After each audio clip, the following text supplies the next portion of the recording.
Read me.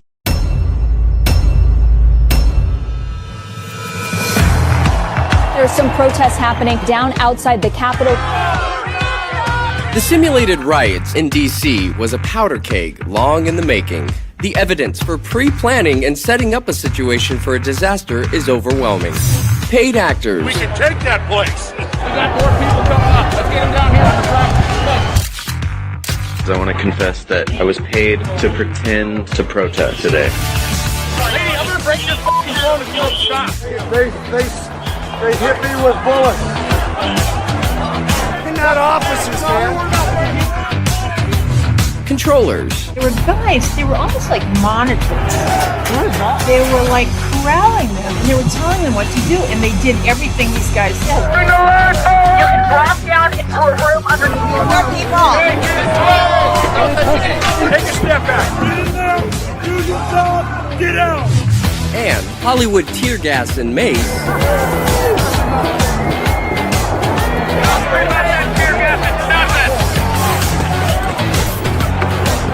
All on display for hundreds of professional photographers conveniently on scene.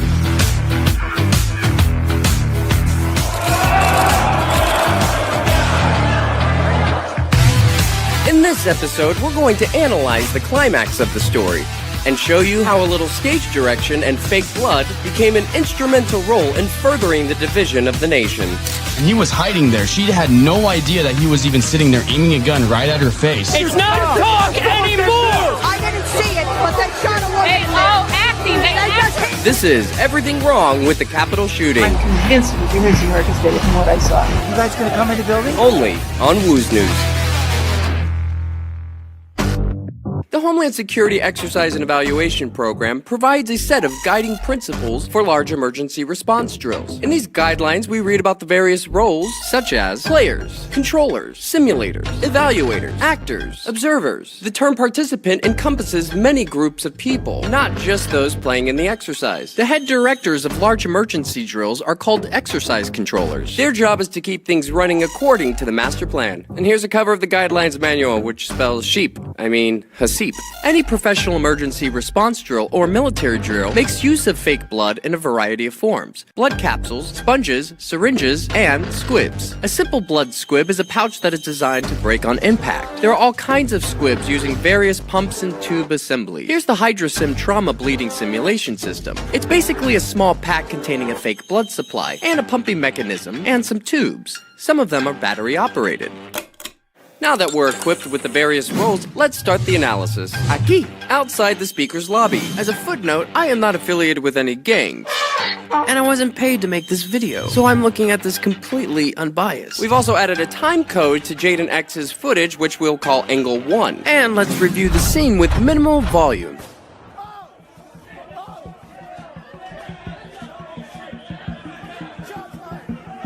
You'll notice how much chaos is happening on screen, yet our eyes are fixed to the woman because that's what we're here to see. No one seems to be concerned with being the next target. It's bang, action. It should be noted that everyone in the room knows what's going to happen. They all play towards the camera. Now, let's take a look at some of our characters. Adam Gray, our photographer. Taylor Hansen, Vetter, Rufio, Fredo, Yellow, Data, Jaden, Thomas Barani, Ninja/Evaluator, Secret Agent Man, or as I like to call him, Sam, Medic/Controller, Parrot Blocker, Shades, Red, SWAT 1, and SWAT 2, Frickin' Frack, and our star, Rabbit. We're gonna break this down together, and we're gonna analyze this with 6 different angles, and in chronological order. Let's do this.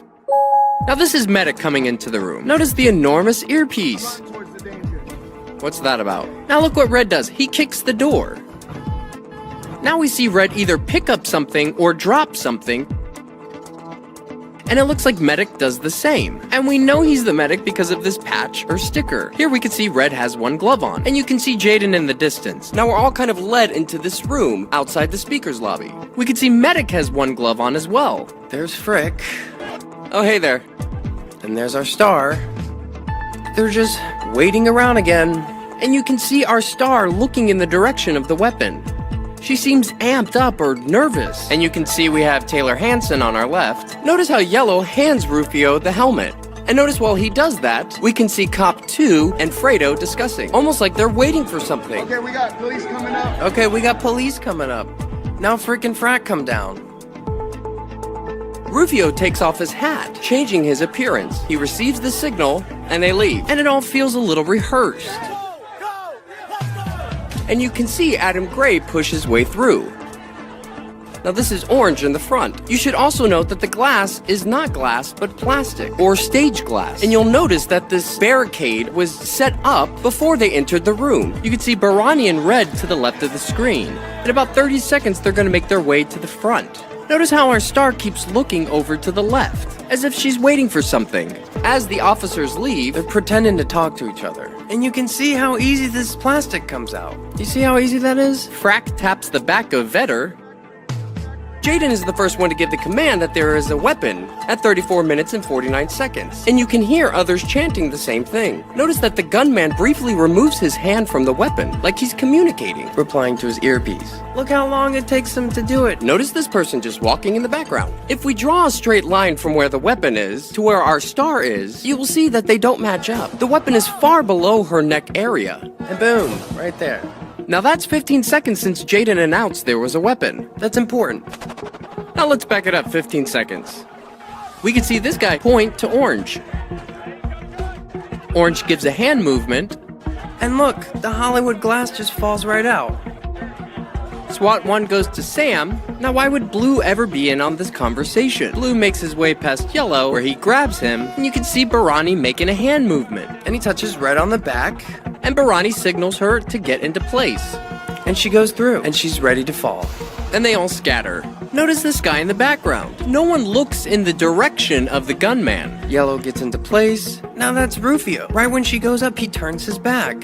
It doesn't make sense that Rufio's corralled all these people into breaking down the doors, only to step to the side and turn his back. In this angle, Rufio turns to take a peek. And he touches Red on the back.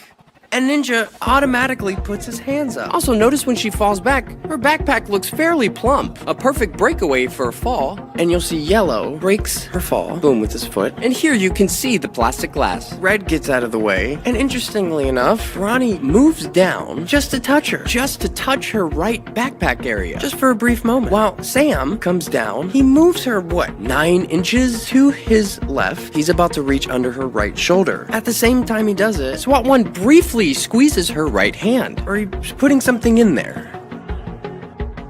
When Sam picks her up, she puts her hands in front of her face. It almost appears that she opens her eyes right there, and she just puts her hands down. Boom, she's set down, and then her elbows go down as Data and Orange move into place. Now Sam's gonna make a big hand movement. His left hand is still under her right shoulder, trying to give her a back massage and shit. Who writes this? And look how she's laying. She's still got her right leg up. It's only been 11 seconds since the weapon went off. And here you can see her curl the side of her mouth up, while a drop of blood runs out from under her nose, which takes less than 16 frames. Here it is in real time. No blood.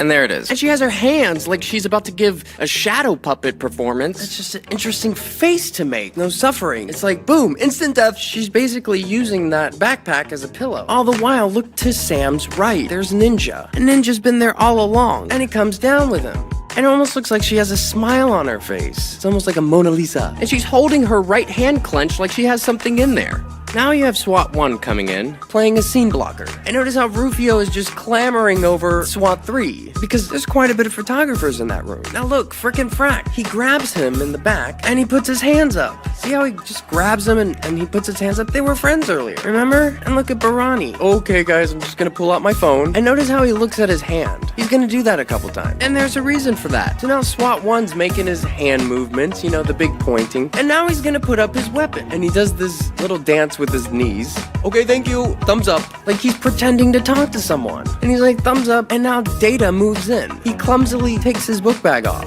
Now here it gets really strange. With the exception of her nose, at this time code we see there's no blood on her. 3517. We're gonna see her pop in right there. Nothing. 3521. But wait, boom. 3525. 4 frames. That's 4 seconds. And now it looks like she's devoured some small woodland creature. Don't you love how blood defies gravity? But how is that possible? Let's back it up 4 seconds.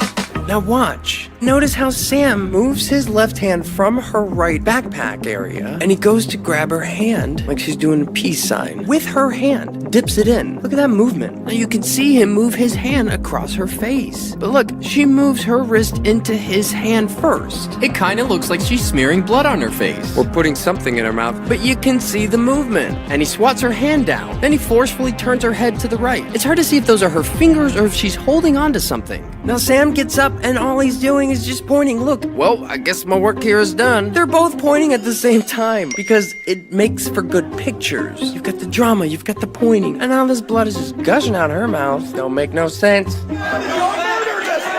Do you hear that? Y'all murdered this person? It's only been 21 seconds since the weapon went off. Grabbing him, like, what are we gonna do? And notice, he has a full beard. Do people in these positions normally have full beards? Maybe? Okay. He's also double masked. Ooh, such a secret. And they just keep pointing, look.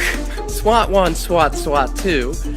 We can see that Yellow has changed his appearance as well. And so, Data does these big gestures. She's still got her damn hands, like she's playing a scarecrow or something. Now this guy coming in, he's a parrot blocker, and he's saying, move, move. Data just looks up, he's like, medic, scalpel. All the while Ninja's still back there, just monitoring everything. Data is just still fumbling through his bag, not looking for anything in particular. Everybody's just kind of moving around her. Got an active shooter. We have an active shooter. How original. Get her down. Get her down. She is down, bro. God, it's so cringy. Get the light. Flashlight. So they're screaming for a flashlight. Out of all things, a flashlight. Because the flashlight will enhance the drama of the photos. And it draws the eye down towards the light.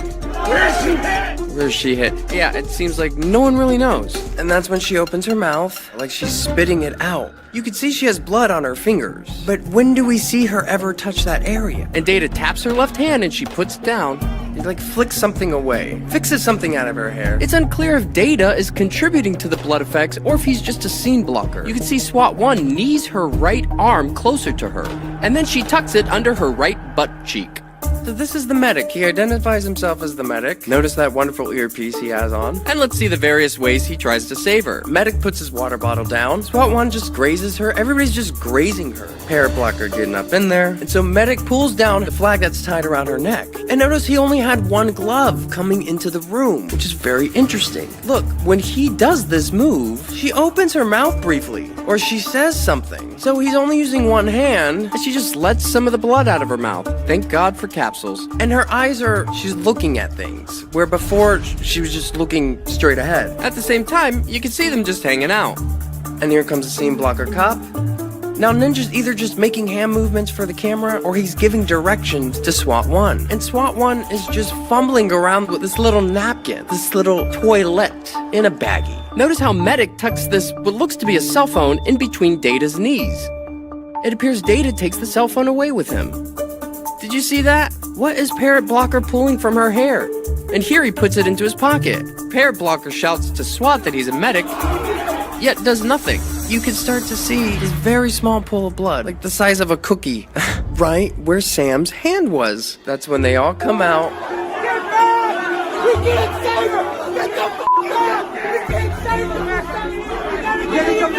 her! We gotta get EMS here, guys.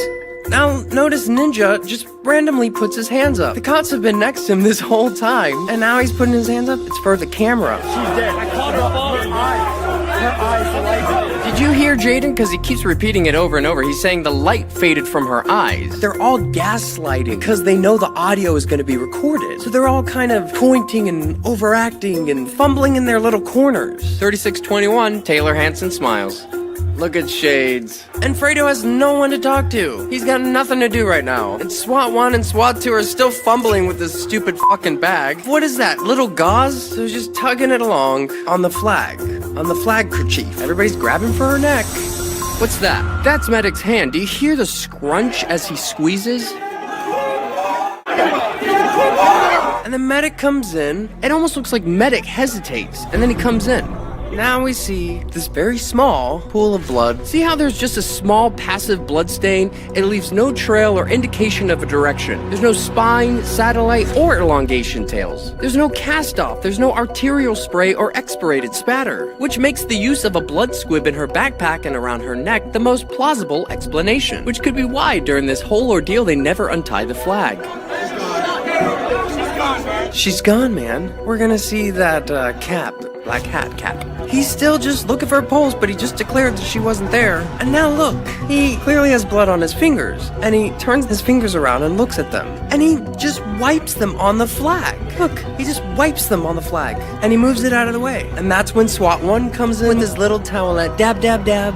Dab, dab, dab, dab, dab. Like this is fucking ASMR or some shit. At the same time, he snaps another photo.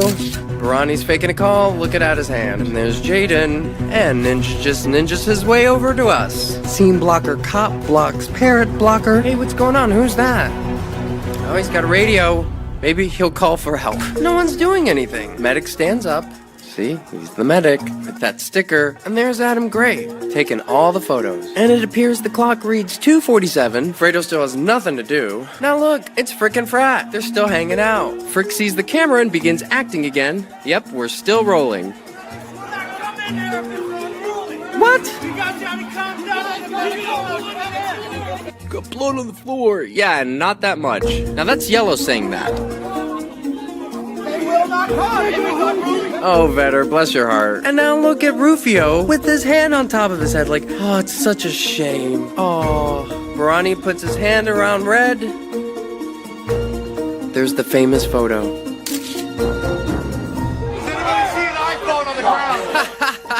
Has anyone seen an iPhone? Nobody's doing anything. Everybody's just hanging out. Angry lady number 1, she's just there to scream at them. Now notice they're still taking photos of her in the background, yet no one has done anything.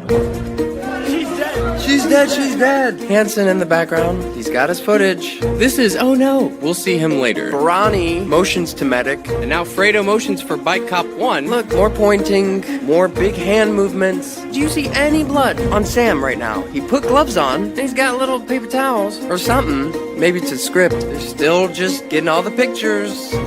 Shades is making his big hand movements. Oh, he's grabbing Barani, but notice Barani puts his hand on his back, or he grabs him. And he lets go. Big hand movements. It's Jazz Fingers. And there goes Adam Gray. What's up, bro? Who later gets fake arrested. And then Red is pushed out with Data. See, they've already made one. And look how uniform they are. Looks like they made it just in time, even though they don't go out that way.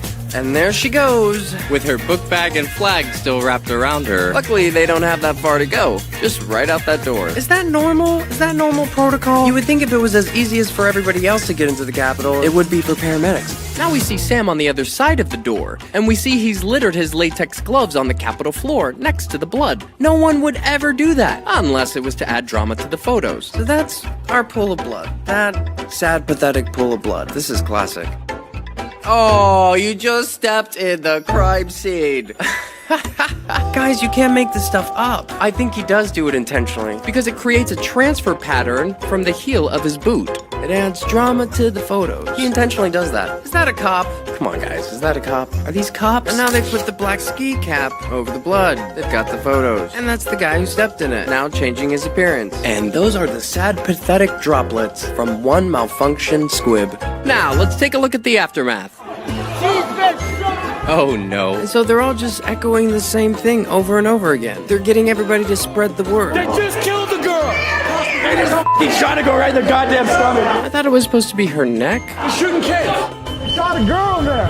They shot a girl. This is like the cringe hour. They shot a girl. But listen to what this lady says. See it, but they shot a woman. They all acting. They just hit. That's amazing. It completely validates everything we're doing here. And notice coming down the stairs like a damn 80s movie, Thomas Barani, with his hand up. He's about to stop on the stairs and just start screaming. Shot her and killed her. And then no one's gonna pay attention. Wow. And now he caught somebody's attention. Shot her with a gun through the neck. She fell back into my hand. Bro, why are you lying? Oh, don't you mean your hand fell back into her book bag? Man, this guy's such a creep. It's not talk anymore!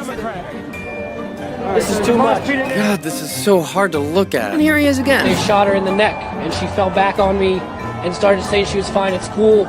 What? Guys, you know none of that happened. And then she started kind of like moving weird. Okay, that's true. It could have been me, but she went in first. This could be you or your kids. Jesus. And here they're whisking her away on a stretcher. Notice these highlighter badges on all of them. Maybe you can tell me what these are. And maybe you can tell me what this black waistband is. Ooh, looks like they did a touch-up. He totally has his hand on her boob. And you can see she's clearly still alive. And notice all of these van shuttles in the background. Hey, look, it's SWAT 1. What was that about? Even Taylor Hanson got a spot on TV. And the minute that she hopped up in that pain, she had no idea that he was even there. No, she only had a 15-second warning. Bruh. From the first scream to her taking it to the neck. 15 seconds. He shot her right in the neck. Oh, now it's her neck. Hopefully Jaden will get it right. Yeah, so basically all the protesters kind of stormed to get into the chamber. And perhaps our last clip is most telling of all. And here's Jaden. They killed a girl. They killed a girl. I dead ass have it on camera. They shot her. I seen this shit on camera. They had. I guess we're all done. Yeah, so fuck it. I guess we're all done. Yeah, so fuck it. I got it all. So what do you think, guys? Can you see what I see? Is this shit legit? Maybe I'm missing something, maybe I'm overlooking it. Please, if you see anything I'm not seeing, write it below. Please use your word choices carefully when commenting. Hey, thanks for coming down the Babbit hole with me. Are we being duped? If you learned something, feel free to subscribe. That's why I'm here. It's not just for fun. You know, it takes a lot of work to edit these videos, and I'm just one person. I don't have all the answers figured out, but I can tell you something ain't right. Please feel free to mirror, share, and please keep analyzing. Maybe we could start looking at this stuff a different way. Hey, thanks for breaking this down with me.